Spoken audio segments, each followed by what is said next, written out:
Keep your spine straight. Keep your spine straight. Close your eyes. Take a deep breath in and exhale. Take a deep breath in and exhale. Take a deep breath in. Hold it there. Om.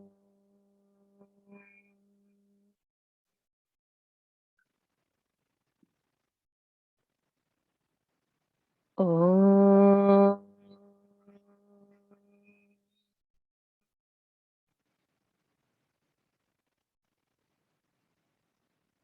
Om. Om Sahana Bhavatu Sahano Bhunaktu Sah Viryam Karavavahai Tejasvinavadhitamastu Ma Vidvishavahai. Om Shanti Shanti Shanti.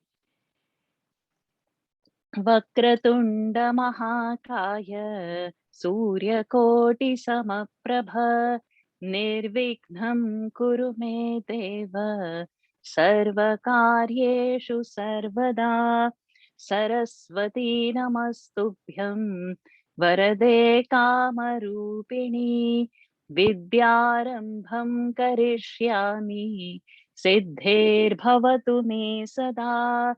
Gurur Brahma Gurur Vishnu Gurur Devo Maheshwaraha Guru Sakshat Param Brahma Tasmai Shri Gurave Namaha.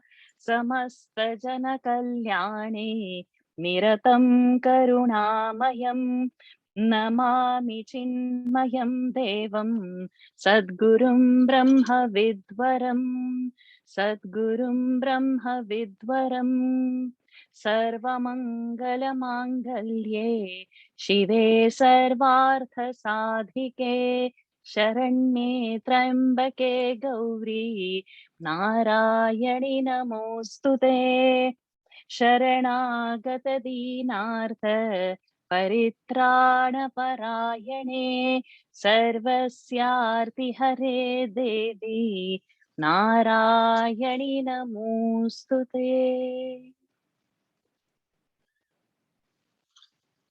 Hari Om to one and all. Invoking Lord's grace for this beautiful start of this immense secretive scripture, Saundarya Lahari. It has two parts into it. The first part of 41 verses and the other part is of 59 verses. First part is called Ananda Lahari. The second half is Saundarya Lahari, but the text together is said as addressed as Saundarya Lahari. The scope of this class is for chanting purpose, so that we learn how to chant because it's a mantra. That's a power behind it. And there are so many things into it that if we can take one mantra and meditate on it for the rest of our life, and the whole as such as 100 is a beautiful not only the beauty of the Sanskrit, but the way the goddess is invoked. And if it is chanted correctly, if the upasana is done correctly, if there's a right kind of approach, the benefits are guaranteed. The pattern that we are going to follow is 10 verses, of course, per session, so that in 10 sessions we complete it. I'll be chanting the first half, each pada. And for today, for the first 5 verses, we will have Veenaji and Shriji helping us. And then the next 5 verses, I'll open to those students who were in the Vishnu Sahasranam group. Why this difference? Because so many people have joined. All may not have a chanting background, and we need to know how to pronounce it. So after the first session, when you will listen, when you will hear the rules of how it is to be pronounced, how most of you who have joined a week back, you all have got step-by-step training into how to see an alphabet, Probably that awareness has an increase. Otherwise, we would have known ka ka ga ga, we would easily know, but where it is coming from, probably not knowing that. So you've been gradually prepared for this state that you should be able to pronounce. But how? So first 5, you will be staying mute only and chanting loudly over there with your mute. And then you will learn it slowly. Then we'll open it up for the volunteers. The system is the volunteer would raise the hand. So for today's volunteers, I would prefer somebody from Vishnu Sahasranam class. Today only we have concluded that class, which was at 8 o'clock timing. And it's the students from those class who have suggested in majority to take up Saundarya Lahari. So it's thanks to them for this suggestion. Because of them, so many are going to get benefited very easily. Now, the point is, hard work is needed and there is a little time. So when 10 verses are done, 10, you have got 7 days to practice those 10 verses because the next 10 is going to add on. So this is going to be a continuous practice. There are many methods to chant this. Several ragas, which are so very beautiful, different, so many tunes are there. All of us are not singers. Neither all of us are great chanters. What we could do with that simplest, I've selected one of the tune, which is going to be very simple to adapt for any age group, for those who have not chanted before also. No raga much into it, not going high, low, and nothing to worry about it. So this is one part. The second part is to approach that. So we learn probably, okay, we have chanted Lalita Sahasranam, Om Sri Matre Namaha, and we are doing Sri Mata, Sri Maharatne, or we are doing Vishwam Vishnu Vashatkaro, or we are doing Dharma Kshetre, Kurukshetre. We have got some pattern in that. What? That only 8 syllables are there in one set, and it's Anushtup Chanda. So total only 32 syllables are there. So you have to just divide it into 8, and it goes on and it follows the same pattern. But over here, it is not like that. It is not the usual break of 38 into 8 into 4 and giving a 32 syllables. It has got more. So this vritta is called as a Shikharini vritta. Shikharini vritta, so Anushtup Chanda, 8 in all the padas, 4 padas. A verse has 4 parts, 1 part, 2 part, 3, 4 parts. So that is called pada. And in each pada, there are 8 syllables. In what? Anushtup Chanda, where we learn Gita, or we do Lalita Sahasranam, or we do Vishnu Sahasranam. But this is not like this. This is Shikharini vritta. In this, we have a break of 6 and 11. So 4 lines, 4 padas are there, 6 and 11. That means in a line, there are 17, 6 and 11. 17 syllables are there. So 17 into 4. So 34 and 34, 68. So it's a big verse. Where is 32 of the whole and where is this 68? So we need more time into it to understand. As we go, the rules I will tell. Many times, that 6 break, we may not have enough time also, or we might not have that. Sometimes that Sanskrit, there is a part of Sanskrit called as samasa. We cannot break a samasa, but we can break a sandhi. Do we need to know Sanskrit for this? No. So no need to fear. I'm not going to start teaching Sanskrit over here, but you need to know that difference, that why in some places I'm breaking, why in some places I am not breaking. So there is this beauty of this Sanskrit called as samasa and sandhi. Samasa are those compound words. They are joined in a particular fashion and they can't be broken. Their entire meaning has to be left intact to make sense. But in a sandhi, it is some alphabets which come one after another that join.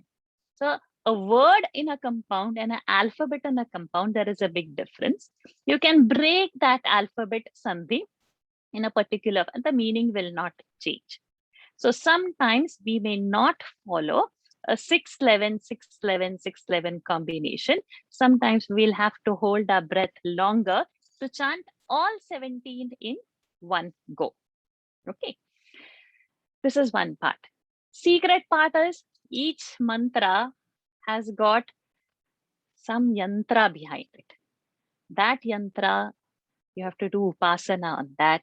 You have to chant it for so many number of times, for so many number of days, offering a certain amount of certain type of a prasad, and you have a certain discipline to follow for all those days.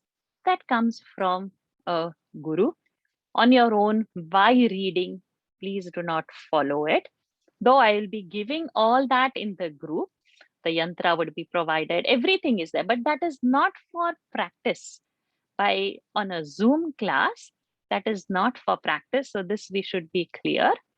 It is for information, that you know that you have studied this and this is the yantra for it. It is only for a knowledge purpose, information purpose. Sitting in front of a guru, sitting with the guru in person, it will happen, and not an online. Therefore, our scope is chanting scope. Nobody can finish Saundarya Lahari in 10 sessions, the chanting, but we are trying to complete this ambitious project with her grace. She is going to lead us. So that sincerity, that discipline from beginning, we need to keep. As and when the doubt comes, we will doubts, queries, we will be solving. There will be method. You need to know how to raise your hand, and then I will unmute you, and then we should be able to do it. Okay, so now taking her name without much of my talk and more of our chanting, let us get into this beautiful secret guhya, the beauty of the goddess. Let it unfold in front of us. Shri Ganeshaya Namaha, Om Shri Saraswati Namaha, Om Shri Gurubhyo Namaha.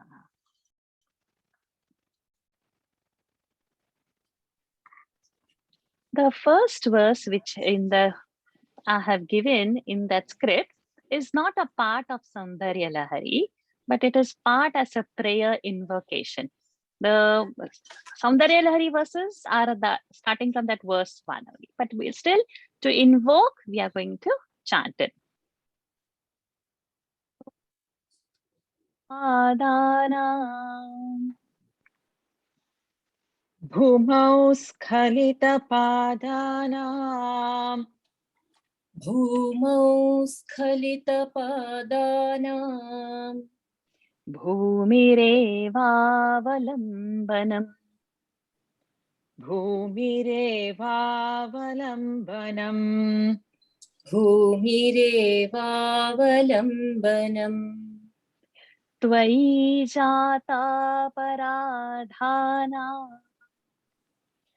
Tvayi jata paradhanam Tvayi jata paradhanam Tvameva sharanam shive Tvameva sharanam shive Tvameva sharanam shive Bhumau skhalita padana Bhumirevavalambanam Bhumau Skhalitapadanam Bhumirevavalambanam Bhumau Skhalitapadanam Bhumirevavalambanam Tvayi jata paradhana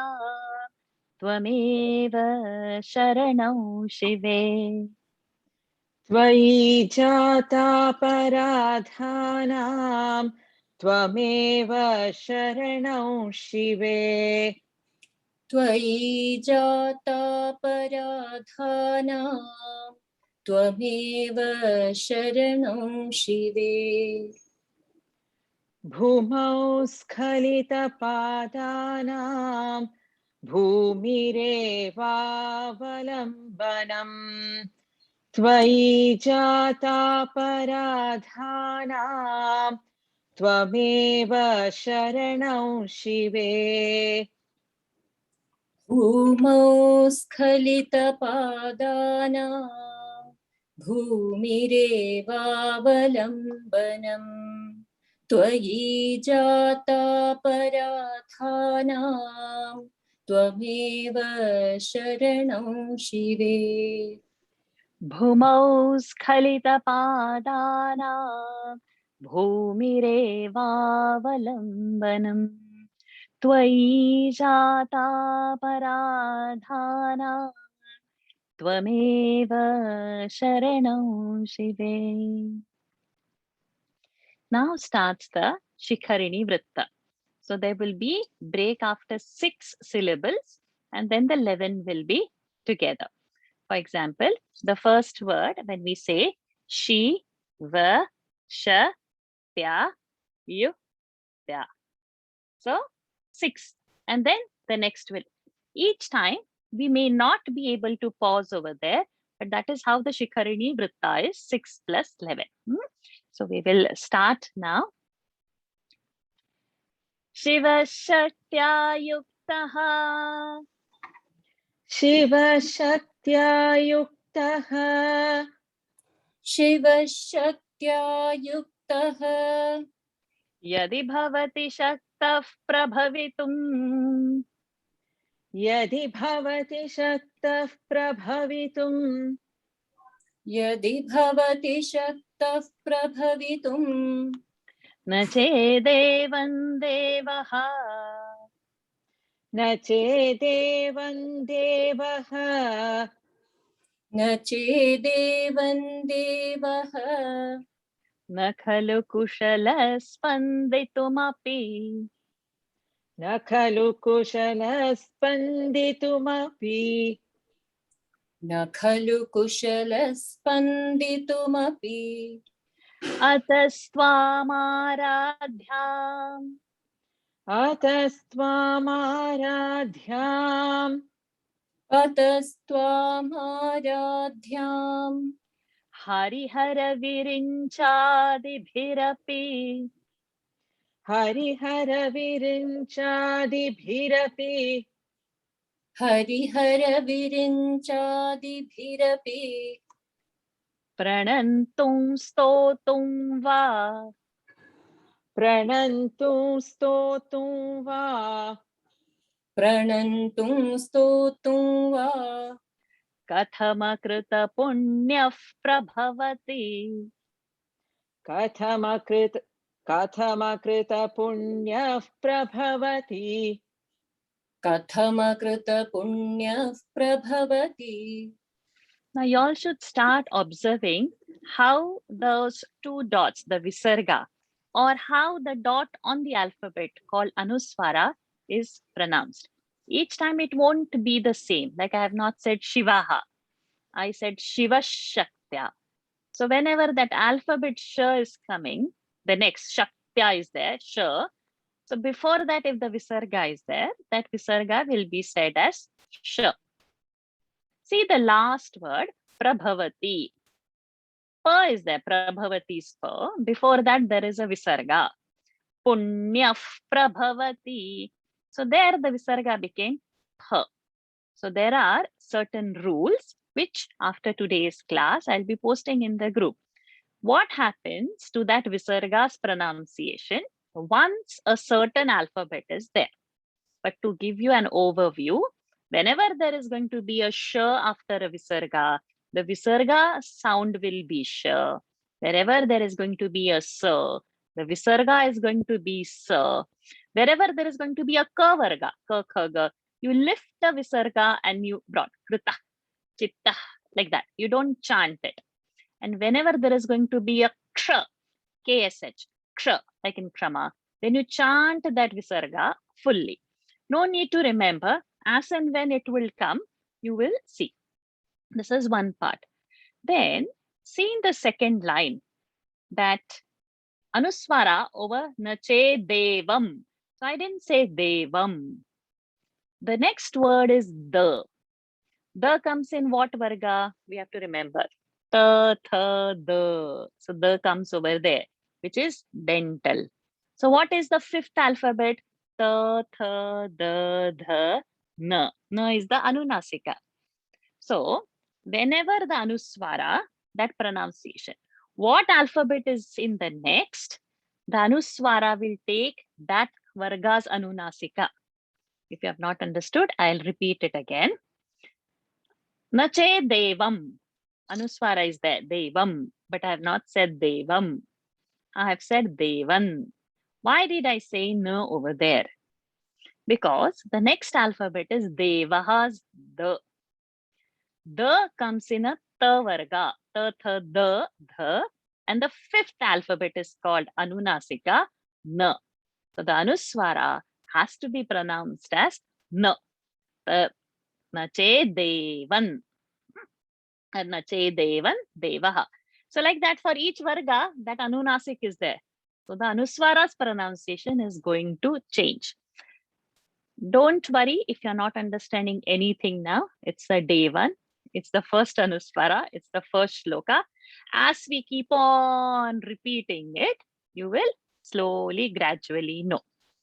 The last two visargas are there. Those are special. We send one over there. So one happens to avargiya vyanjanas. Now what are those avargiya? We saw. Ka, kha, ga, gha, cha, cha, cha, cha, ja, ta, ta, ta, da. We have ta, ta, da, da, na, ta, ta, da, da, na, pa, pa, pa. So this is a classification from where the guttural, from the talu, from the murdhani, from the danta, and from the oshta. But then we also saw 8 alphabets which are not classified, which were yoro, lava, shasha, saha. So in that, what is not year and what is not la, everything else will get mwa pronunciation. What is not year, what is not la, all the remaining 6 will have mwa pronunciation. What a year and la will get, that we will see when it will come. For now, pranantum, stotum, sa is there of stotum. Sa is a avargiya. Stotum, va. Va is a avargiya. So both these anuswara will not become stotum, pranantum, but it will become pranantung, stotung, va. Okay. So keeping this in mind, y'all observe each time I will not pause. I will give the whole tutorial later. But because this was the first verse, what is happening, how it is getting chanted, how to look into that visarga, how to look into that anuswara, we should have a vision. We will do the pada, the whole pada, the first and the second. Shiva Shaktya Yuktaha Yadi Bhavati Shaktah Prabhavitum Na Chedevan Devaha Na Khalu Kushala Spanditumapi. Shiva Shaktya Yuktaha Yadi Bhavati Shaktah Prabhavitum Na Chedevan Devaha Na Khalu Kushala Spanditumapi. शिवशक्त्या युक्तः यदि भवति शक्तः प्रभवितुं न चेदेवं देवः न खलु कुशलः स्पन्दितुमपि. So Shaktah Prabhavitum, Kushalas Spanditum. So these two I had not mentioned, but you all need to observe that. Ataswamaradhya.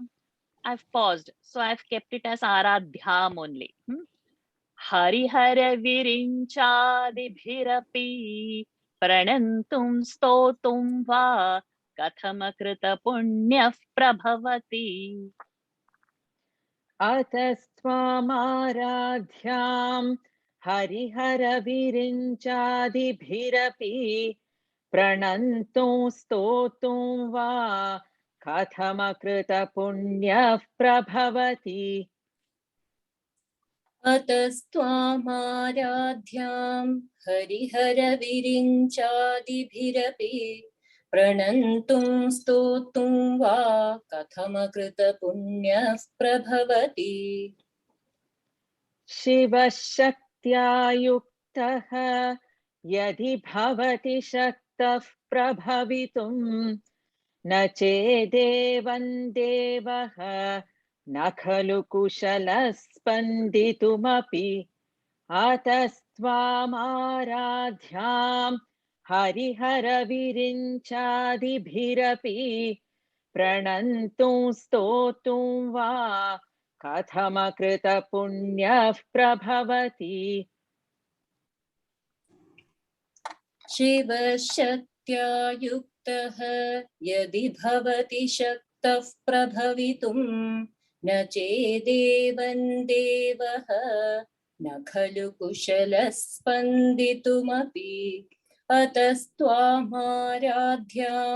हरिहरविरिञ्चादिभिरपि प्रणन्तुं स्तोतुं वा कथमकृतपुण्यः प्रभवति। शिवशक्त्या युक्तः यदि भवति शक्तः प्रभवितुं न चेदेवं देवः न खलु कुशलः स्पन्दितुमपि अतस्त्वामाराध्यां हरिहरविरिञ्चादिभिरपि प्रणन्तुं स्तोतुं वा कथमकृतपुण्यः प्रभवति. There is a tradition to start the chanting from verse 27 also. So when we are doing a sadhana, when we do a parayana, when we have a certain guru radhana kept in our mind and then we approach, so those are some methods which are there. There are other methods which offer so much of puja before we start, but keeping in mind that we're just learning the pronunciation and the scope of this class is on the pronunciation. We go ahead with the second mantra. Taniyam sampausum. Taniyam sampausum. Taniyam sampausum. First one was correct. Pausam only. Taniyam. No, yamsam. Taniyam sampausum. Oh, we have in the printout we have sum. Okay. Pausum is there. Taniyasam is there. Taniyam sampausum. The first is sam. I don't know. In the Vijnanam.org has pausum. Oh, pausum only is there. No, Pausum yam also has sum in it. I don't know. Oh, okay, fine. Go ahead. I'll say again. Okay. Yes. Taniyam sampausum. Tava charana pankeruha bhavam. Tava charana pankeruha bhavam. Tava charana pankeruha bhavam. Virinchis sanchinvan.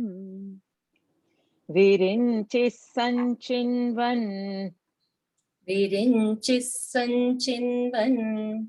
Virachayati lokana vikalam. If you want to take pitch higher, please go ahead with that because this is going little dull. Low, yeah. Virachayati lokana vikalam. Virachayati lokana vikalam. Vahatyenau shaurihi. Vahatyenau shaurihi. Vahatyenau shaurihi. Kathamapi sahasrena shirasam. Kathamapi sahasrena shirasam. Kathamapi sahasrena shirasam. Harasankshudyainam. Harasankshudyainam. Harasankshudyainam. Bhajati bhasito dhulana vidhim. Bhajati bhasito dhulana vidhim. Bhajati bhasito dhulana vidhim. Taniyam sampausum. Tava charana pankeruha bhavam. Virinchis sanchinvan.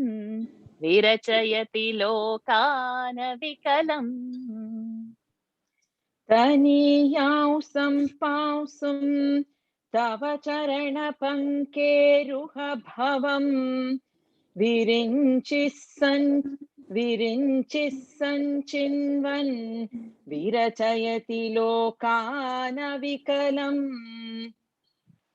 तनीयांसं पांसुं तव चरणपङ्केरुहभवम् विरिञ्चिः सञ्चिन्वन् विरचयति लोकानविकलम् वहत्येनौ शौरिः कथमपि सहस्रेण शिरसा हरः संक्षुद्यैनं भजति भसितो धूलनविधिम् वहत्येनौ शौरिः कथमपि सहस्रेण शिरसां हरः संक्षुद्यैनं भजति भसितो धूलनविधिम्. So this one has basitod and dhula, right? Correct. Bhasitod dhulana. Okay. Vahatyeno shaurihi kathamapi sahasrena shirasam harasangshuddyainam bhajati bhasito dhulana vidhim. तनीयांसं पांसुं तव चरणपङ्केरुहभवम् विरिञ्चिः सञ्चिन्वन् विरचयति लोकानविकलम् वहत्येनौ शौरिः कथमपि सहस्रेण शिरसां हरः संक्षुद्यैनं भजति भसितोद्धूलनविधिम्. तनीयांसं पांसुं तव चरणपङ्केरुहभवम् विरिञ्चिः सञ्चिन्वन् विरचयति लोकानविकलम् वहत्येनौ शौरिः कथमपि सहस्रेण शिरसां हरः संक्षुद्यैनं भजति भसितो धूलनविधिम्. So harasangshuddyainam. So we have to make sure we are saying dyai only. We are not saying sangshuddyainam. The should not come. Bhajati is becoming bhajati only and not bhajati. Bhasito is becoming bhasito and not basito. Dhulana is becoming dhulana only and not dhulana. So all that alpa prana, mahaprana comes now. Sometimes while chanting, we can see an alphabet and we think we chant correctly. But that awareness we'll have to bring that my Mahaprana, my Alpa Prana is correct or not. So bring that awareness and then chant along with me. Taniyamsam pamsum tava charana pankeruha bhavam virinchis sanchinvan dhirachayati lokana vikalam vahatyenau shaurihi कथमपि सहस्रेण शिरसा हरः संक्षुद्यैनं भजति भसितो धूलनविधिम्. Sahasrena, if you remember from our training words pre-class, we had this word. Many people will read it as sahasrena while chanting. So we have to be careful we don't do those mistakes.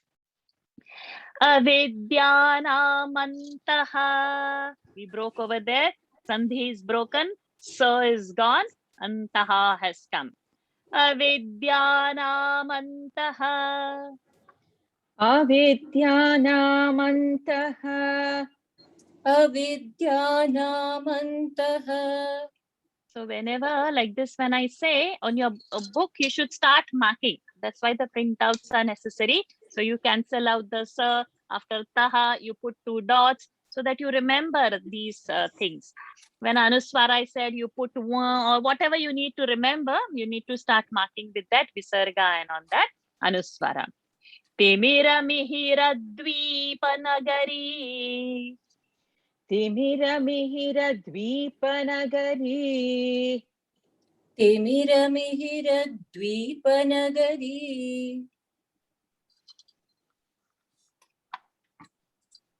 जडानां चैतन्यस्तबकमकरन्दश्रुतिझरी जडानां चैतन्यस्तबकमकरन्दश्रुतिझरी. Correct. Sorry, I said Shruti. It should be said as Shruti only. Oh, okay, in this printout again it is Shruti. Shruti. Shruti is the flow. So Shruti would only be correct. And the flow and the jari is that flow coming. जडानां चैतन्यस्तबकमकरन्दश्रुतिझरी. In the first line, that stimira we made as antaha. Second line, why we didn't make chaitanyaha? Because first line, it is sandhi. Timira is the word, and because of some rule, it has happened. Second line, stabaka is the word, and it is a samastapada, samasa. So we cannot break the samasa. So after 6, we cannot stop. Chaitanya stabaka makaranda shrutijhari is one line. Daridra. So second thing happens over here also. Daridranam chinta. We cannot stop because chintamani gunanika is one word. So we won't stop over there. We have to keep that samastapada together. Samasa, we cannot break. It is not a sandhi. Daridranam chinta mani gunanika janma jaladhau. दरिद्राणां चिन्ता मणिगुणनिका जन्म जलधौ. दरिद्राणां चिन्तामणिगुणनिका जन्मजलधौ. निमग्नानां दंष्ट्रा. निमग्नानां दंष्ट्रा. निमग्नानां दंष्ट्रा. So I have not said damshtra. Damshtra. Sh is coming. So damshtra has happened. Nimagna, nan I said. The is in the ta group. Anunasika is na. So nimagna nan has happened. Damshtra I have said. Nimagna nan damshtra. Okay. Muraripuvarahasya bhavati. मुररिपुवराहस्य भवति. मुररिपुवराहस्य भवति. So bhavati, we cannot make it dirgha. So to fit in the tune, we say it rasva and then just extend little to fit in the tune, making sure bhavati is not said. Bhavati, we keep it and try as rasva. Avidyanamantah. And when you are used to chanting, you need not pause. Then you can go in the whole speed. Avidyanamantastimiramihai. So no need of breaking sandhi. But that awareness, we should know that when we are breaking, what happens. Avidyanamantah timiramirad-dvipanagari. Jadanan chaitanyastabakamakarandashrutijhari. अवेद्यानामन्तः तिमिरमिहिरद्वीपनगरी. जडानां चैतन्यस्तबकमकरन्दश्रुतिझरी. अविद्यानामन्तः तिमिरमिहिरद्वीपनगरी. जडानां चैतन्यस्तबकमकरन्दश्रुतिझरी. दरिद्राणां चिन्तामणिगुणनिका जन्मजलधौ. निमग्नानां दंष्ट्रा मुररिपुवराहस्य भवति. दरिद्राणां चिन्ता मणिगुणनिका जन्म जलधौ. निमग्नानां दंष्ट्रा मुररिपुवराहस्य भवति. दरिद्राणां चिन्तामणिगुणनिका जन्मजलधौ निमग्नानां दंष्ट्रा मुररिपुवराहस्य भवति अविद्यानामन्तः तिमिरमिहिरद्वीपनगरी जडानां चैतन्यस्तबकमकरन्दश्रुतिझरी दरिद्राणां चिन्तामणिगुणनिका जन्मजलधौ निमग्नानां दंष्ट्रा मुररिपुवराहस्य भवति अविद्यानामन्तः तिमिरमिहिरद्वीपनगरी जडानां चैतन्यस्तबकमकरन्दश्रुतिझरी दरिद्राणां चिन्तामणिगुणनिका जन्मजलधौ निमग्नानां दंष्ट्रा मुररिपुवराहस्य भवति अविद्यानामन्तः तिमिरमिहिरद्वीपनगरी जडानां चैतन्यस्तबकमकरन्दश्रुतिझरी दरिद्राणां चिन्तामणिगुणनिका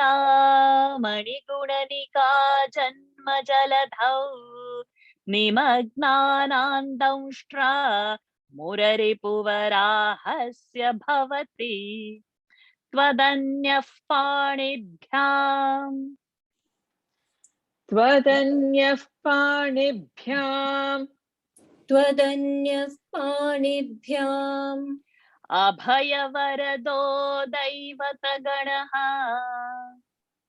अभयवरदो दैवतगणः अभयवरदो दैवतगणः So you all need to keep that awareness and mark over there and ma is halanta. So you will remember, otherwise later on you will forget. So write it in your script.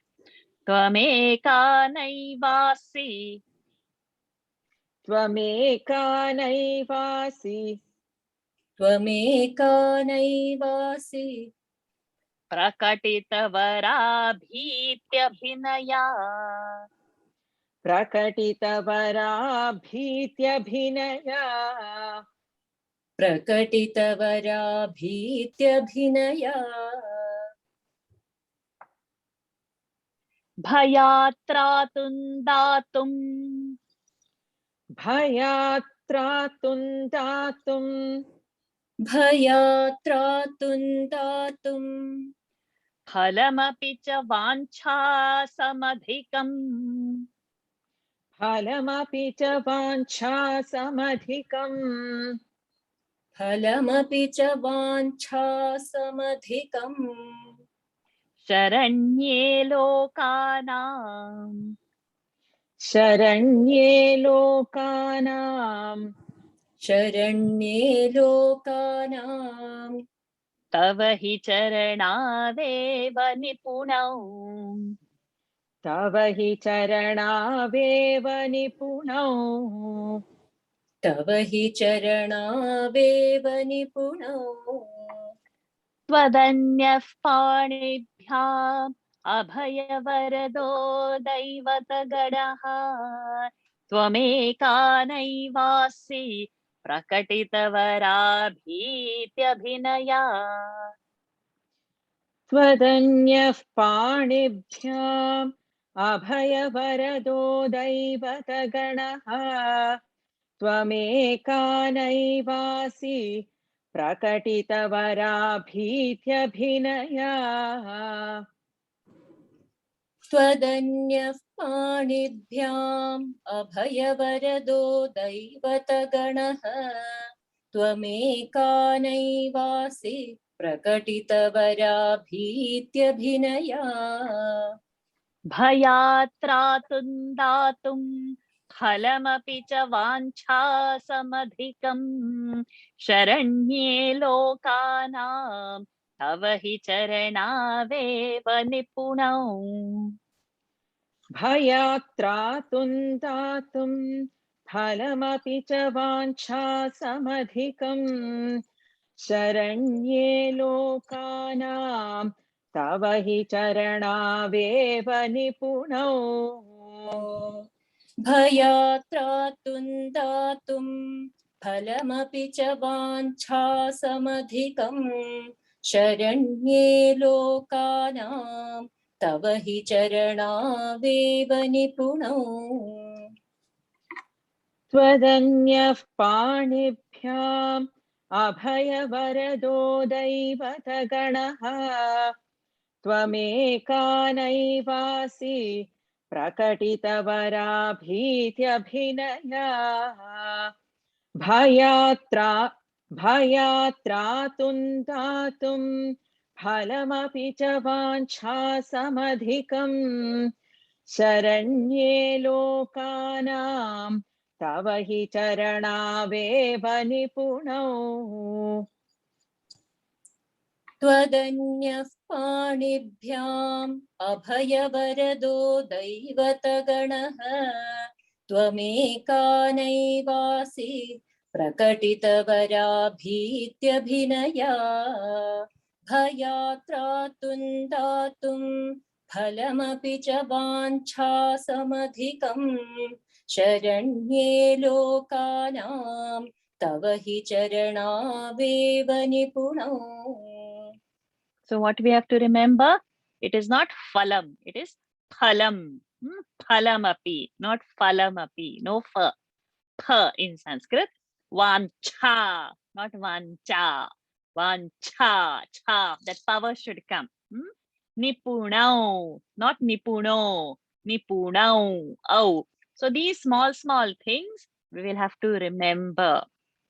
Tvadanyaf panibhyam अभयवरदो दैवतगणः त्वमेकानैवासि प्रकटितवराभीत्यभिनया भयात्रातुं दातुं फलमपि च वाञ्छासमधिकम् शरण्ये लोकानां तव हि चरणावेव निपुणौ हरिस्त्वामाराध्य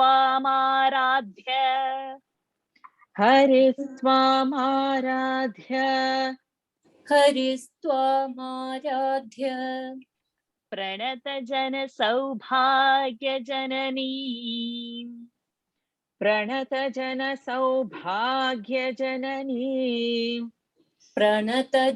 सौभाग्यजननी पुरानारी भूत्वा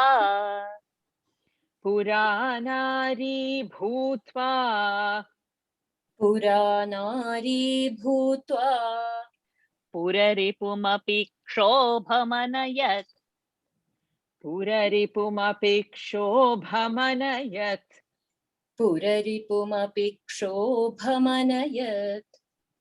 स्मरोऽपि त्वान्नत्वा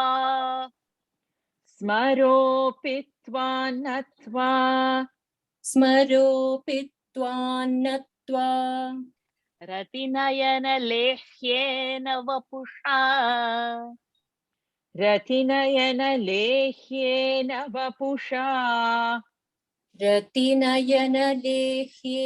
वपुषा. So it is not vapusha, vapusha. So touching the tongue to the roof of the palate, folding it back and trying to whistle sh out. So it is not vapusha, vapusha. You have to remember that. Muninamapyantaha.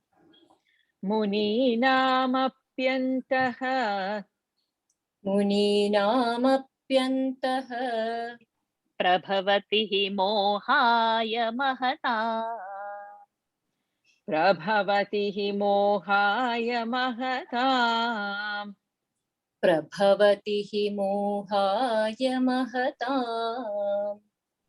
Hari स्वामाराध्य प्रणतजन सौभाग्यजननी पुरानारी भूत्वा पुररिपुमपि क्षोभमनयत् हरिस्त्वामाराध्य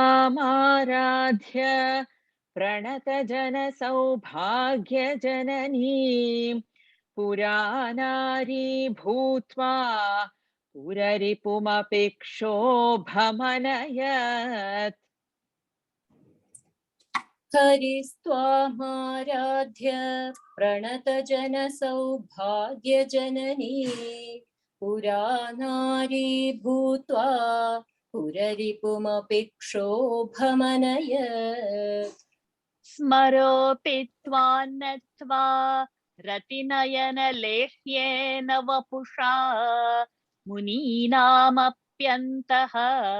Over here we can do apyantaha, or we can also do that visarga. That would sound better. Muninam apyantah prabhavati mohaya mahata.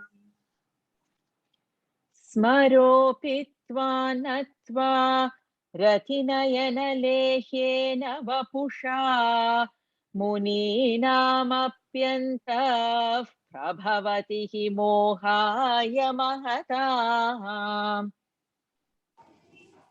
स्मरोऽपि त्वान्नत्वा रतिनयनलेह्येन वपुषा मुनीनामप्यन्तः प्रभवति हि मोहाय महताम्।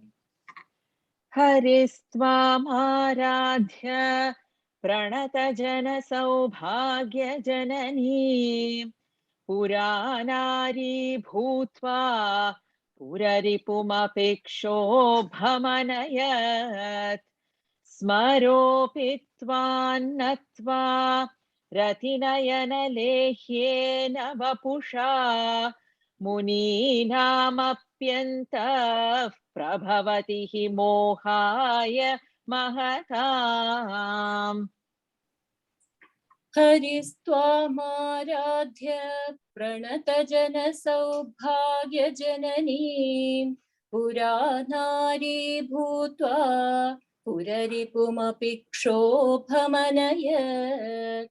स्मरोऽपि त्वान्नत्वा रतिनयनलेह्येन वपुषा मुनीनामप्यन्तः प्रभवति हि मोहाय महताम्। हरिस्त्वामाराध्य प्रणतजनसौभाग्यजननीं पुरानारी भूत्वा पुररिपुमपि क्षोभमनयत्। स्मरोऽपि त्वान्नत्वा रतिनयनलेह्येन वपुषा मुनीनामप्यन्तः प्रभवति हि मोहाय महताम्. Thank you, Veena-ji and Shriji. Now we'll open the group for the Vishnu Sahasranam. So this is how it's going to go. This is the pattern. Now the volunteers would get their turn, and next week all others also have to participate. But first know the rules so that you would be able to participate. So I'll, okay, I already see Sharanya and Nirja. Okay, Sharanya and Nirja, please come over. Dhanuh Paushpam Maurvi.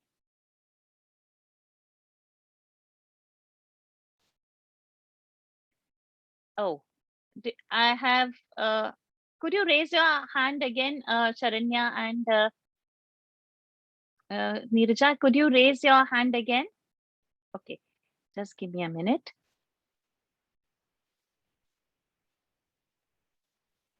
Okay, I got you. Yes.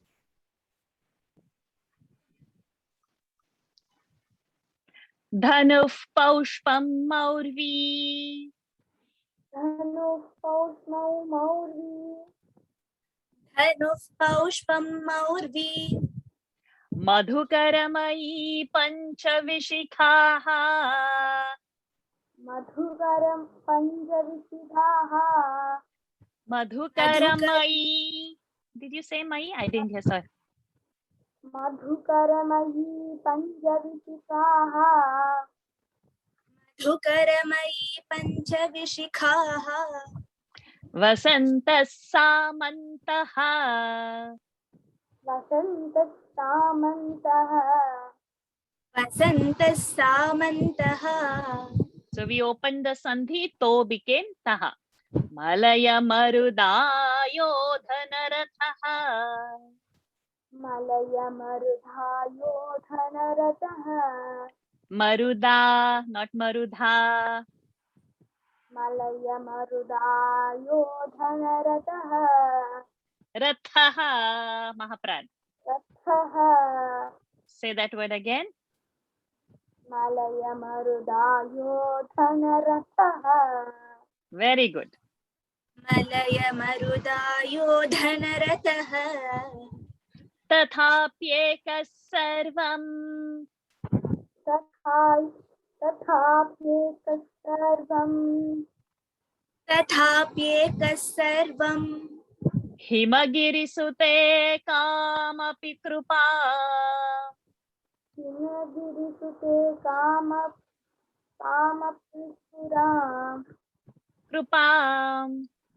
कृपाम् हिमगिरिसुते कामपि कृपा Apangate labdhva. अपाङ्गात् ते लब्ध्वा पाङ्गात् ते लब्ध्वा Jagadidamango vijayate. Aha. Jagadidamanango vijayate. जगति तमनङ्गो विजयते जगदिदमनङ्गो विजयते Dhanuh paushpam maurvi. Madhukaramai panchavishikhaha. Vasantas samanto malaya marudayo dhanarataha. So Is have it kept to or yeah. So when we break and we chant samamtaha, when we keep it together samanto. So both ways we will have to know how we are chanting depending on that. If you are pausing for the breath, if you want to break samamtaha, otherwise keep it together. धनुः पौष्मौ मौर्हि मधुकरपञ्चविशिकाः वसन्तः मलयमरुदायो धनरथः धनुः पौष्पं मौर्वी मधुकरमयी पञ्चविशिखाः वसन्तः सामन्तः मलयमरुदायो धनरथः Well done. Tathapyeka sarvam himagirisute kamapi kripa apangate labdhva jagadidamanango vijayate. तथाप्येकः सर्वं हिमगिरिसुते कामप्रियाम् अभाङ्गात् ते लब्ध्वा जगति तमनङ्गो विजयते You said apanga, apanga. अपाङ्गात् ते लब्ध्वा जगति तमनङ्गो विजयते Very good. तथाप्येकः सर्वं हिमगिरिसुते कामपि कृपाम् अपाङ्गात् ते लब्ध्वा जगदिदमनङ्गो विजयते Good. धनुः Sharon. पौष्मौ मौर्वी मधुकरमयी पञ्चविशिकाः वसन्तः सामन्तो मलयमरुधायो धनरथः तथाप्येकः सर्वं हिमगिरिसुते कामप्रिकृपाम् अपाङ्गात् ते लब्ध्वा जगदिदमनङ्गो विजयते Good. Marudha is not coming. Marudha is coming, which you need to work little more. Don't, oh, did you unmute? Okay, fine. Doesn't matter. Fine. Okay. Go ahead. धनुः पौष्पं मौर्वी मधुकरमयी पञ्चविशिखाः वसन्तः सामन्तः मलयमरुदायो धनरथः तथाप्येकः सर्वं हिमगिरिसुते कामपि कृपाम् अपाङ्गात् ते लब्ध्वा जगदिदमनङ्गो विजयते Very good. Dhanuh paushpam maurvi madhukaramai panchavishikhah vasantas samanto malaya marudayo dhanarathah tathapyekah sarvam himagirisute kamapi krupam apangatte labdhva Jagadidamanango vijayate. Manjula, Vanne.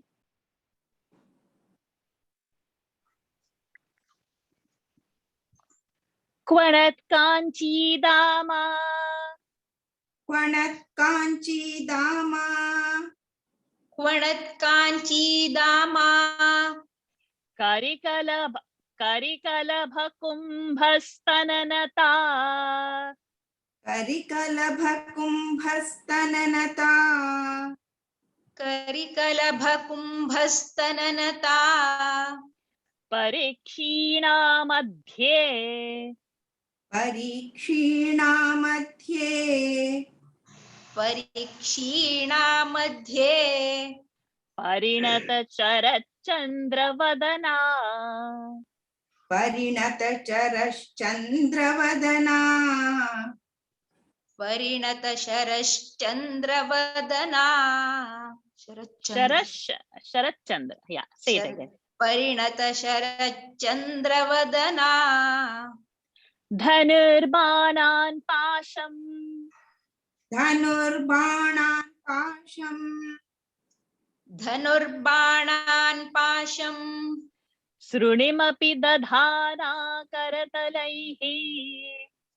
तृणिमपि दधाना करतलैः सृणिमपि दधाना करतलैः Purastadastanah. पुरस्तादास्तान्नः पुरस्तादास्तान्नः Puramathituraho purushika. पुरमथितुराहो पुरुषिका पुरमथितुराहो पुरुषिका Kwanat kanchi dama. Karikalabha kumbhastananata. Parikshina madhye. Parinata sharat chandravadana. क्वणत् काञ्ची दामा करिकलभ कुम्भस्तननता परीक्षीणा मध्ये परिणत शरच्चन्द्रवदना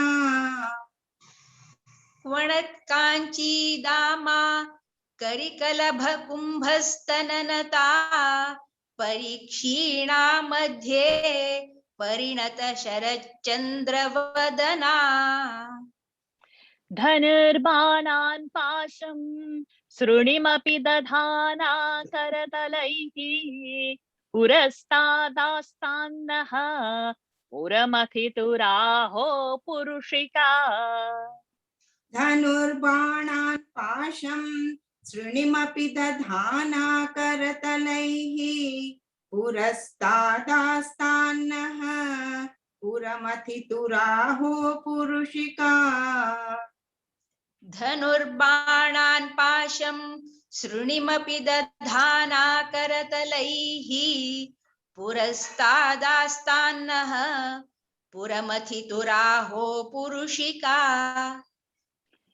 क्वणत् काञ्ची दामा करिकलभ कुम्भस्तननता परीक्षीणा मध्ये परिणत शरच्चन्द्रवदना धनुर्बाणान् पाशम् सृणिमपि दधाना करतलैः पुरस्तादास्तान्नः पुरमथितुराहो पुरुषिका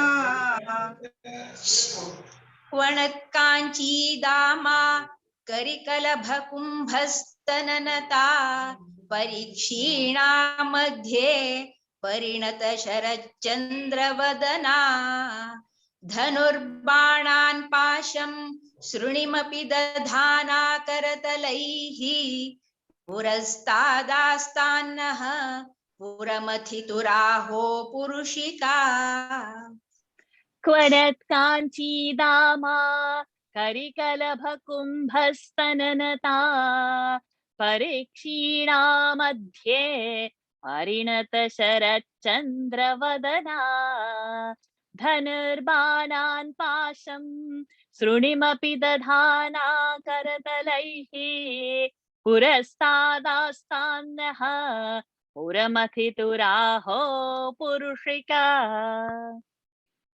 Vinisha, Nandini.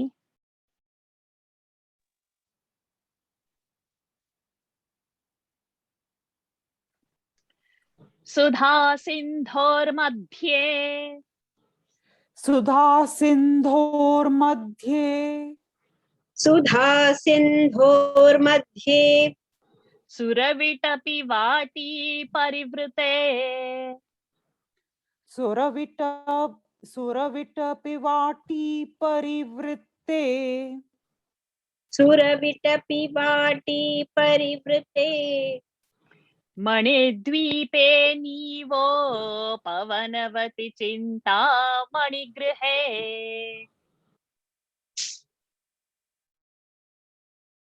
We cannot break that. So upavana. So nipopavanavati should come together. Manidvipe nipo pavanavati chinta manigrihe.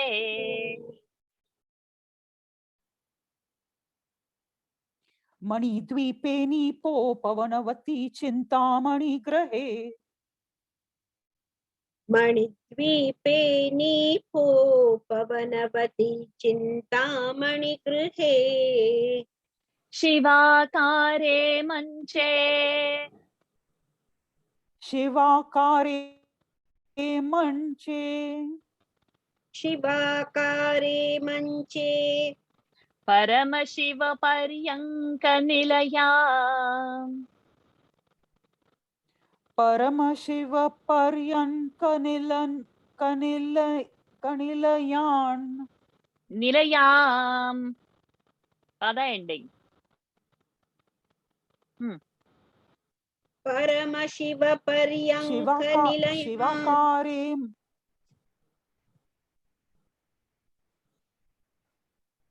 There is a lag, I think so. Okay, Nandini ji, go ahead. परम शिव पर्यंक निलयाम भजन्ते त्वां धन्याः भजन्ति त्वां धन्या भजन्ति त्वां धन्याः कतिचन चिदानन्दलहरी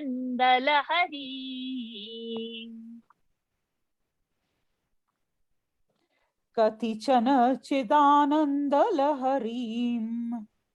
कतिचन चिदानन्दलहरीम् सुधा सिन्धोर्मध्ये सुरविटपि वाटी परिवृते मणिद्वीपे नीपो पवनवति चिन्ता मणिगृहे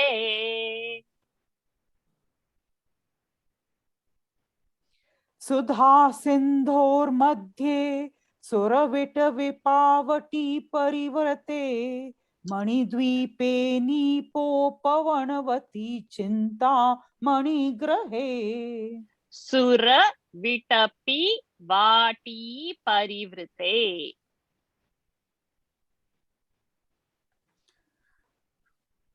सुधा सिन्धोर्मध्ये सुरविटपि वाटी परिवृत्ते मणिद्वीपे नीपोपवनवती चिन्तामणि ग्रहे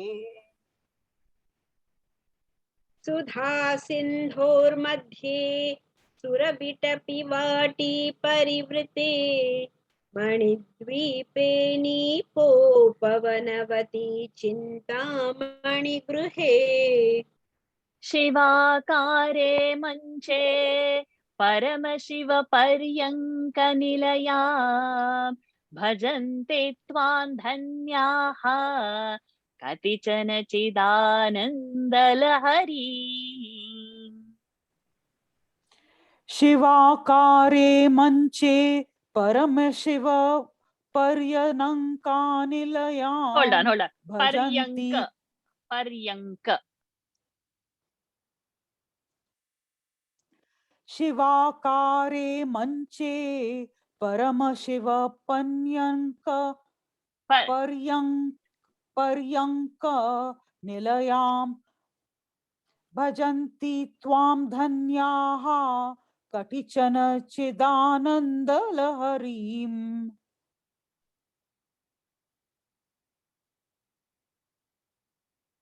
Nandini ji. पर्यङ्कनिल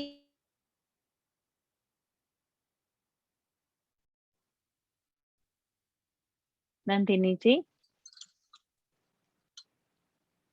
We don't hear you.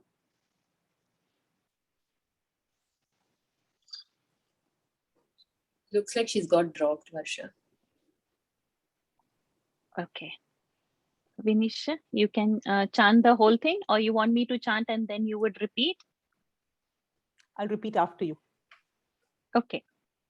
Sudha Sindhor Madhye Suravitapi Vati Parivrite Manidvipe Nipo Pavanavati Chimta Manigrihe Shivakare Manche Paramashiva Paryanka Nilayam Bhajante Twan Dhanyaha Katichana Chidanandalahari. When you come to that nipo, that po you extend, so then you will fit it in the tune. That's all. Everything else is good. You're chanting good.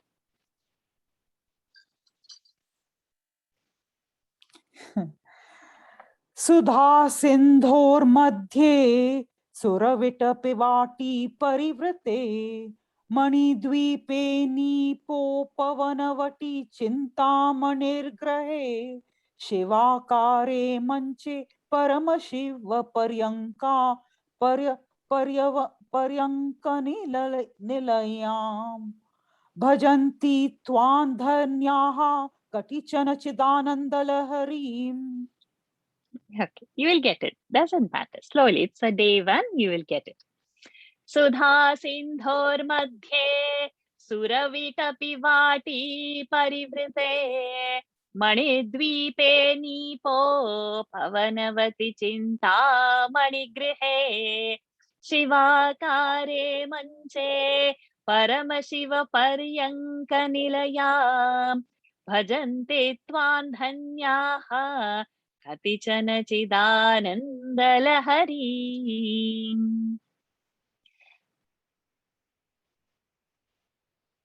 We have Sajeev ji and Roja. You are not from Vishnu Sahasranam class. Somebody from Vishnu Sahasranam class, can you raise your hand? Anita, I think, yes. Shravanti and so we'll have to wait for next week because you will have to learn the rules first. So from we have got one more verse to do. Two of you just think from Vishnu Sahasranam class who want to chant. Mahi Mooladhare.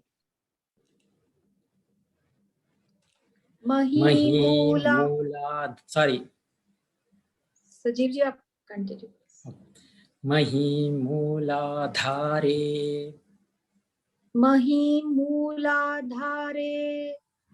Kamapi Manipure Hutavaham. Kamapi Manipure Hutavaham. Kamapi Manipure Hutavaham. Sthitam, what has happened? Sthitam Swadhishthane. Sthitam Swadhishthane. Sthita, ta alpa prana. Sthitam Swadhishthane. स्थितं स्वाधिष्ठाने. Swadhisthane, th, Mahaprana. Oh, is it th?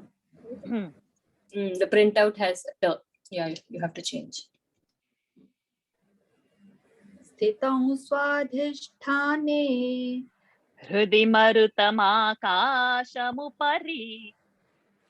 हृदि मरुतमाकाशमुपरि हृदि मरुतमाकाशमुपरि Manopi bhrumadhye. मनोऽपि भ्रूमध्ये मनोऽपि भ्रूमध्ये Madhye, dha, Mahaprana. मध्ये मनो Madhye. मध्ये Madhye. मनोऽपि भ्रूमध्ये Sakalamapi bhitva kulapatham. सकलमपि भित्त्वा कुलपथम् सकलमपि भित्त्वा कुलपथम् Sahasrare padme. सहस्रारे पद्मे Oh, it's different in my Sahasrare Padme. Padme Saharahasi patya viharase. सहरहसि पत्या विहरसे Saharahasi Patya Viharase. It's beautiful. It's that rise of Kundalini from Muladhara. It is going through the Manipura, to the Swadhisthana, and then it goes up. And that mind is concentrated in Bhrumadhya. And that's so it's, if we just focus on the words, we'll start to enjoy the beauty of that meaning. Of course, I'm going to post it in the group, but while chanting itself, if that bhav is coming of what is happening, we'll start receiving the benefits. Mahi mooladhare kamapi manipure hutavaham sthitam swadhisthane hridi marutamakasamupari. महीमूलाधारे कमपि मणिपूरे हुतवहं स्थितं स्वाधिष्ठाने हृदि मरुतमाकाशमुपरि महीमूलाधारे कमपि मणिपूरे हुतवहं स्थितं स्वाधिष्ठाने हृदि मरुतमाकाशमुपरि Manopi bhrumadhye sakalamapi bhitva kulapatham sahasrare padme saharahasi patya viharase.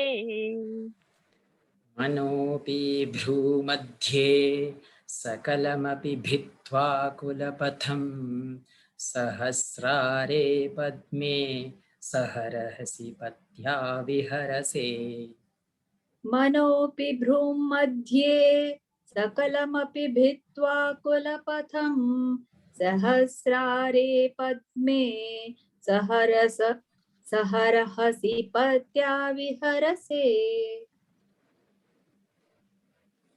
महीमूलाधारे कमपि मणिपूरे हुतवहं स्थितं स्वाधिष्ठाने हृदि मरुतमाकाशमुपरि मनोऽपि भ्रूमध्ये सकलमपि भित्त्वा कुलपथं सहस्रारे पद्मे सहरहसि पत्या विहरसे. Very good. महीमूलाधारे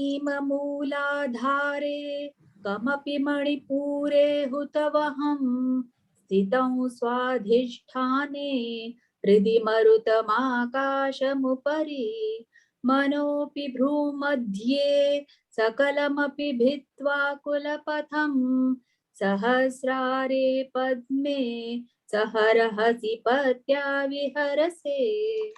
Say first two words. महीमूलाधारे. Okay, now you said correct, but the previous one you said Mahima Mooladhare, like that it came.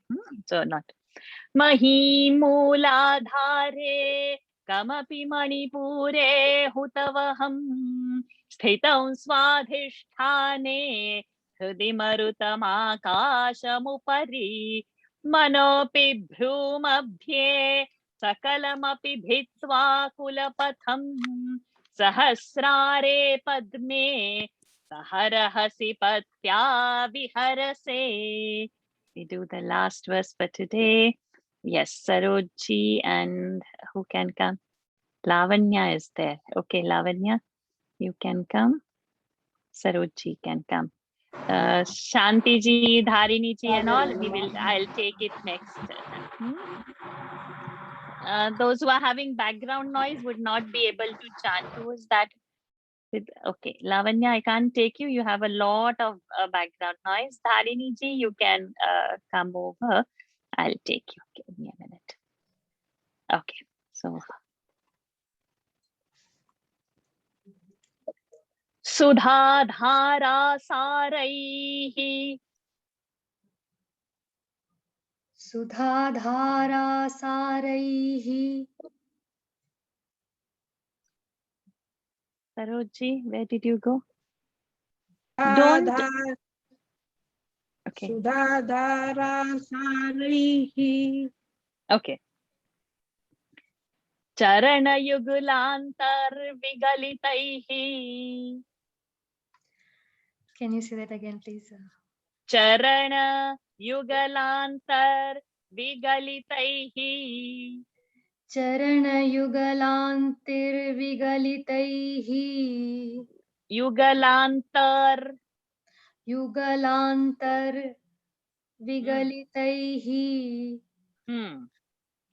चरणयुगलान्तर्विगलितैः Prapancham Sinchanti. प्रपञ्चं सिञ्चन्ति Unarapi Rasa. Sorry, I'm so sorry. Please go ahead. प्रपञ्चं सिञ्चन्ति Unarapi Rasam Nayamahasaha.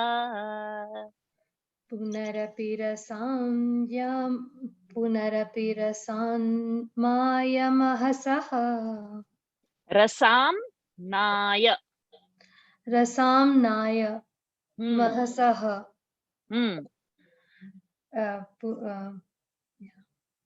Punarapi Rasam Nayamahasaha. पुनरपि रसाम्नाय महसः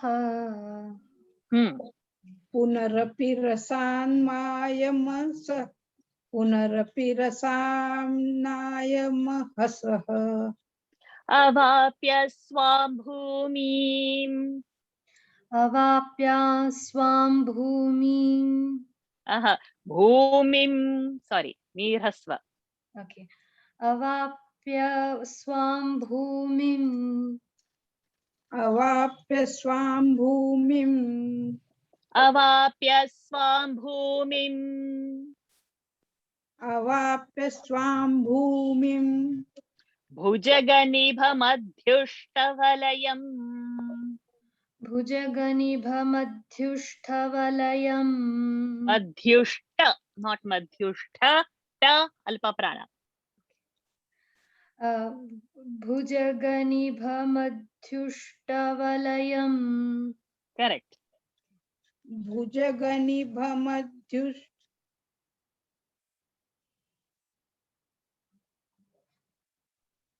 Continue. Sarojji, can you say that again?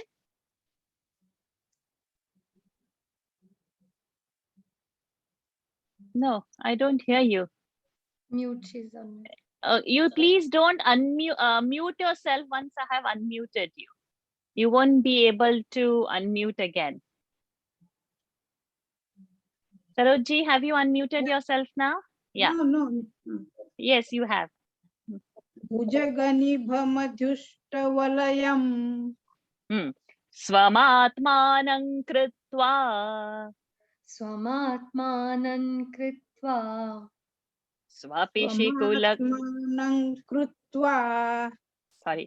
Swapishikulakunde kuharini. स्वपिशिकुलकुण्डे कुहरिणी Kuharini, let it not go. Kuharini. Kuharini. स्वपिशिकुलकुण्डे कुहरिणी सुधाधारा सारैः चरणयुगलान्तर्विगलितैः प्रपञ्चं सिञ्चन्ति पुनरपि रसाम्नाय महसः सुधाधारा सारैश्चरणयुगलान्तर्विगलितैः प्रपञ्च सिञ्चति पुनरपि रसाम्नायमहसः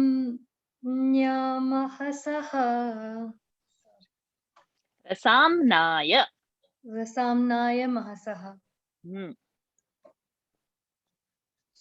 सुधाधारा सारैः सुधा, चरणयुगलान्तर्विगलितैः don't do it down. सुधाधारा सारैः सुधाधारा सारैः चरणयुगलान्तर्विगलितैः प्रपञ्चं सिञ्चति पुनरपि रसाम्नाय महसः अवाप्य स्वां भूमिं भुजगनिभमध्युष्टवलयं स्वमात्मानं कृत्वा स्वपिशिकुलकुण्डे कुहरिणी अवाप्य स्वां भूमिं भुजगनिभमध्युष्टवलयं स्वमात्मानं कृत्वा स्वपिशिकुलकुण्डे कुहरिणी अवाप्य स्वां भूमिं भुजगनिभमध्युष्टवलयं स्वमात्मानं कृत्वा स्वपिशिकुलकुण्डे कुहरिणी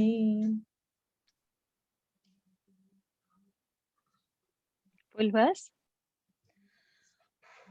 सुधाधारा सारैः चरण सारैः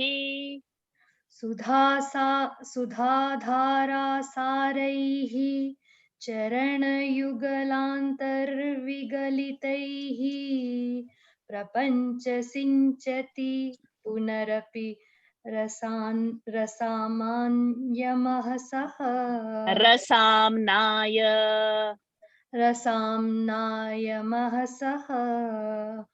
अवाप्य स्वां भूमिं भुजगनिभमध्युष्टवलयं स्वमात्मानं कृत्वा स्वपिशिकुलकुण्डे कुहरिणी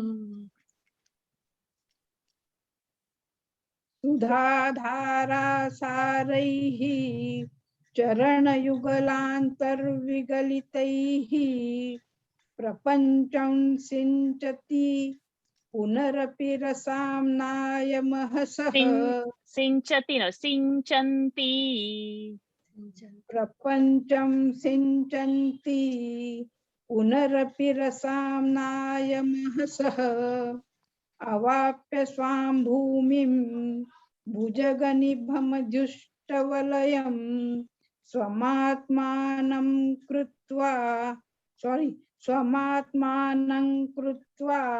स्वपिशिकुलकुण्डे कुहरिणी सुधाधारा सारैः चरणयुगलान्तर्विगलितैः प्रपञ्चं सिञ्चन्ति पुनरपि रसाम्नाय महसः अवाप्य स्वां भूमिं भुजगनिभमध्युष्टवलयं स्वमात्मानं कृत्वा स्वपिशिकुलकुण्डे कुहरिणी.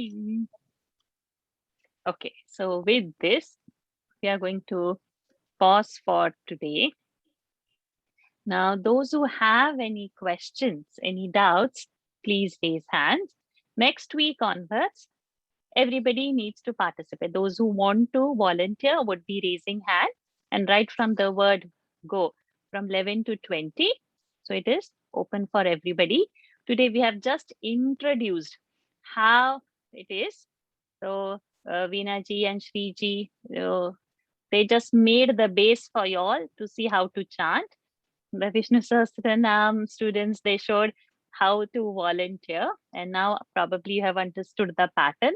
So now there is no division, everything goes on same, and like this the rest of the 9 classes would follow. I see 2 hands raised. Sahana, Aijodi. Okay, yes, what is your question? Hari Om. In the first verse, it is Shiva Shaktya. It is written as Yukto. But, Yeah, so when we open the Sandhi, it becomes Yuktaha. so Like if you want Nase to Devam chant, Devaha. okay, So Devaha vir.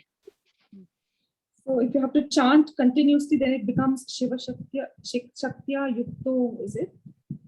Huh. But we won't be able to chant because the breath will fall short. When it Okay. is not a samasta pada, generally it is good to break the sandhi. Only hold the breath for a samasta pada. Okay, so same thing for the second line also. Yes, from all, everywhere, wherever it's going to come, is going to be the same rule. Okay, thank you. Thank you. Okay, next is Padma Bhaskaran. Yes, your question is? Ma'am, will you provide us our audio? Yes. Audio, video, notes, meanings, yantra, everything will be in that WhatsApp group. So that we maximize the learning time, and then information distribution can be there in the WhatsApp group. Okay. Thank you. Most welcome, Vijay Lakshmi. Yes, what's your question? Ma'am, you said the second 51 part is Swi- Soundarya Lahari. First part is? You switch on your video. Let me see who's this. This is me. Hi, ma'am. Yes. Second part is called as Soundarya Lahari. First part of 49 shlokas are called as? 41, Ananda Lahari. Ananda Lahari. Fine. Thank you, ma'am. Hari Om. Thank you. There is a divine descent for that, and it is not written by a human being. So those first 41 are blissful. Okay. Sandeep ji, your doubt is? Yes, Pachaji, if we refer to verse 6, there is a line here saying Vasantas Samantaha Samanto.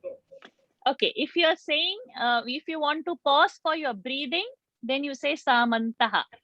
If you don't want to pause for your breathing, Samanto Malaya Marut, you can keep it together. Okay, thank you. Thank you. Okay, we have one more doubt. Krishna, yes, what is your question? Can you hear me? Yes, I can.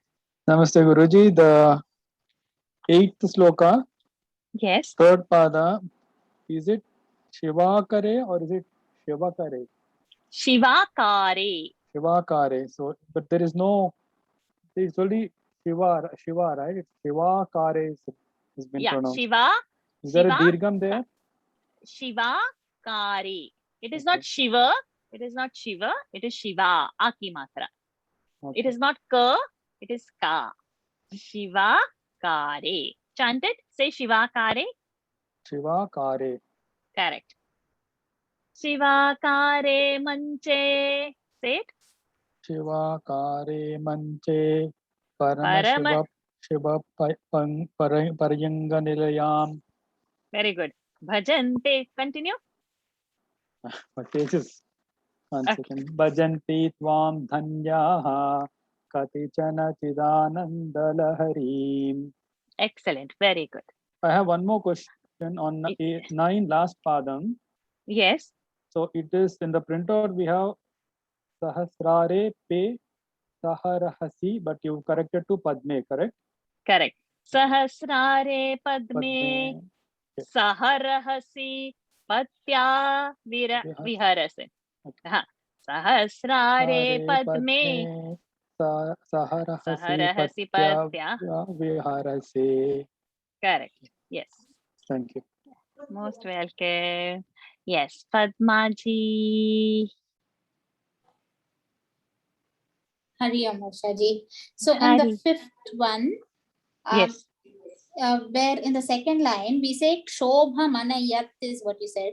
Is saying Shobha Manayat wrong?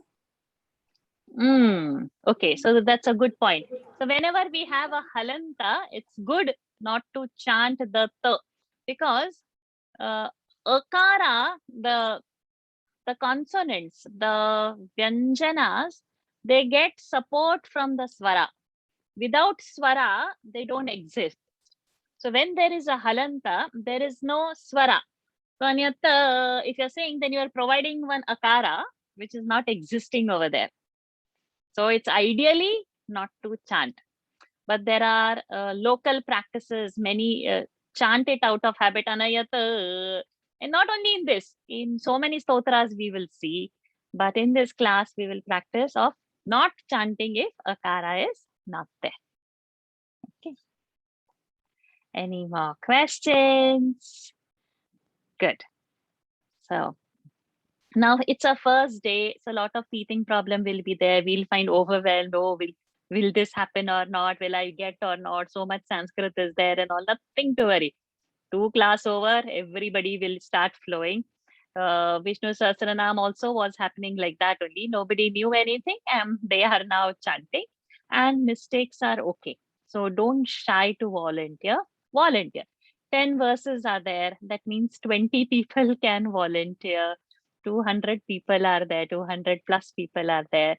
So I may not be able to sometimes give a chance to all, but I'll keep in mind that everybody needs to get accommodated. Today is the day one. I had got so many instructions to give, so the class got longer. But once now the rules are set, we just begin to chanting. So many times we have got time in the end. So then there would be another 10 chances given to people who want to chant and show the verse. Like today, if anybody wants to chant and show or correct the pronunciation and all that will happen post class. So nobody is left disappointed. And whoever has that urge, sometimes we have that vasana that I want to chant.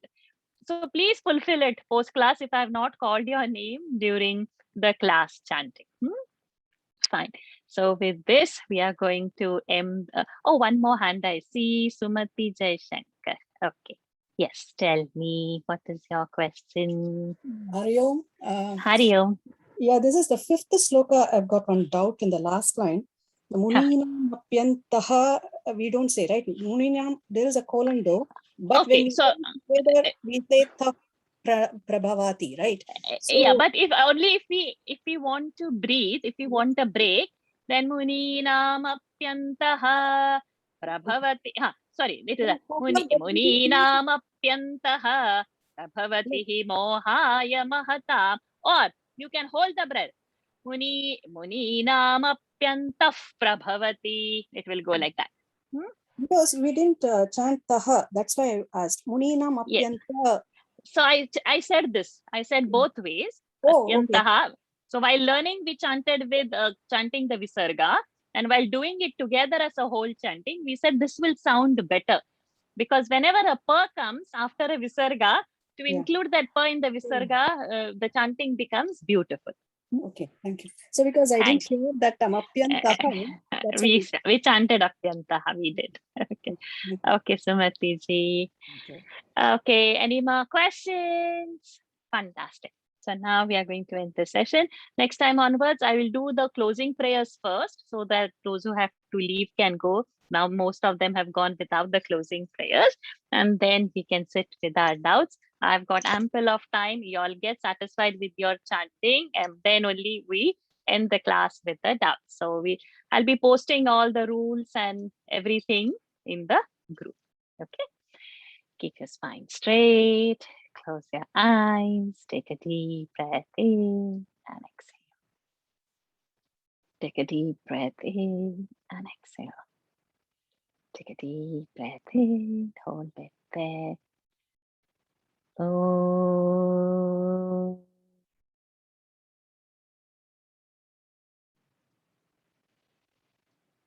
Oh.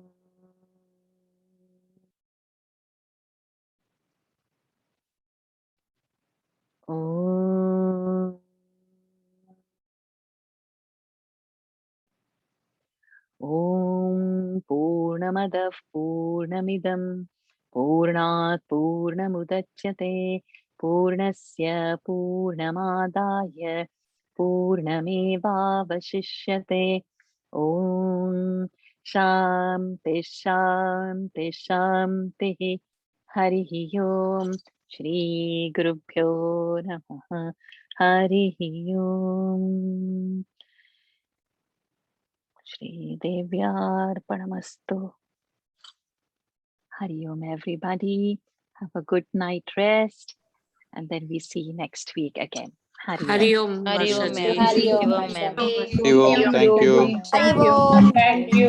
Thank you so much. Thank you, Varshaji. Thank you. Thank you. Thank you. Ma'am. Thank Thank you, ma'am. you, ma'am. Thank you. Hari Om Varsha. Hari Om Sweetie. Thank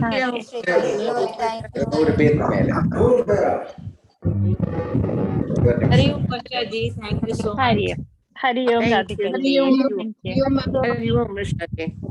Hari Hari Om. Om ji. Hari Om. Hari Om. Hari Om. Hari Om. Hari Om ji.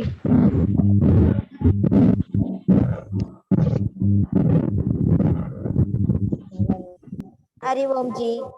Hari Om. Hari Om. Hari Om.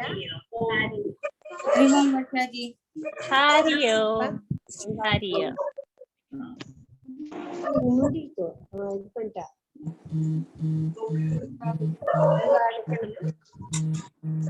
Hari Om, ma'am. Thank you, ma'am.